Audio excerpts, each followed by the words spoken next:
Namaste, I am Krishna Bhavin, and today I will share with you a certain practice that will be extremely helpful in your quest for self realization, self abidance, self absorption. This particular practice is, one can say, a derivative of what is called the Neti theology from the Upanishads. But before I share the practice, let me also share that enlightenment or self absorption is beyond practices, because it is actually always already the case.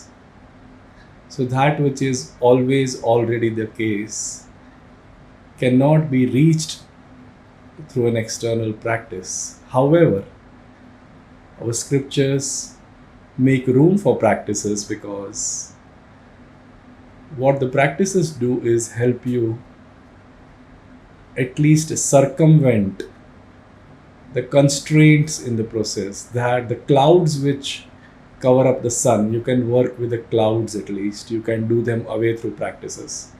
The sun has always been there, you cannot invent the sun. So enlightenment or self-absorption is uncaused, acausal as they say.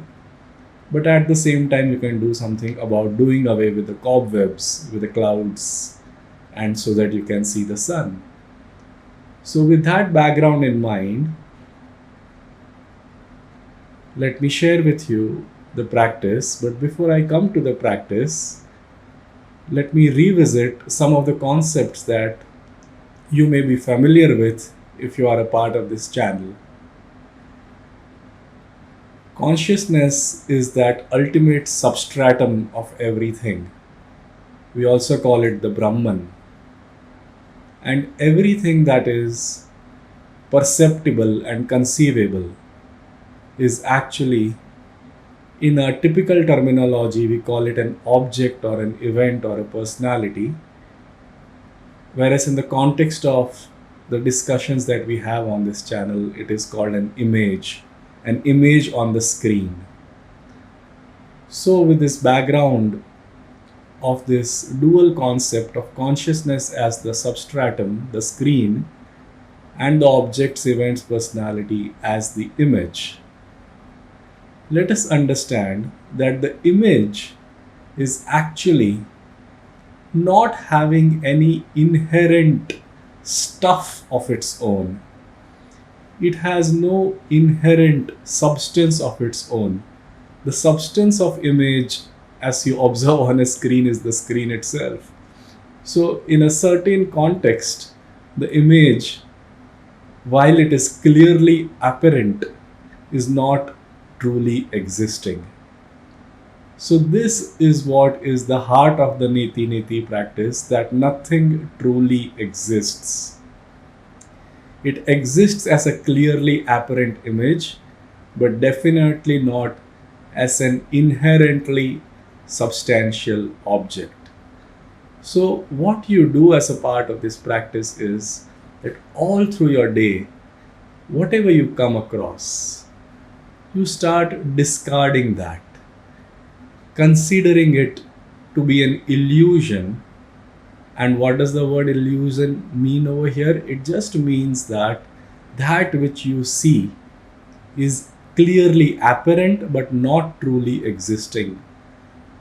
So for example, you have an experience of your body in a certain way, in the form of some discomfort or some pain or anything for that matter. Or you have some emotional pain in your mind, in your heart, some emotional suffering, perhaps even joy. Whatever experience you are having in the body and mind, consider them to be illusory. Know that they don't actually exist, they are just clearly apparent.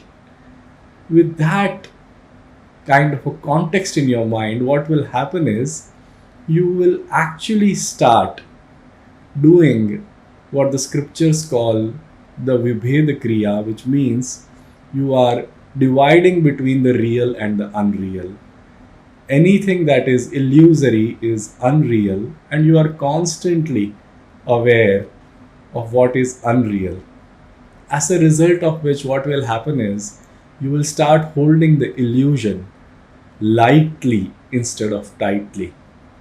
Once you do that, holding the illusion lightly instead of tightly, what happens is you are no longer attached to the illusion, you feel detached, and as a result of that, you feel free from it. When this practice goes deeper, you realize that everything that was not you has been discarded through the course of your day as a part of your mundane deliberate practice, and that which is left behind is your pure consciousness, which is aware of this. One additional angle to this, which many people miss out, know that the one who is doing this practice is also a part of the illusion.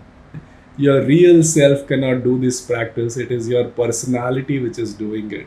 So, know that as well, because that is the supreme truth which is not, which most people are not present to. They feel as if they, as consciousness, are doing it. No, consciousness, as the personality, is doing it.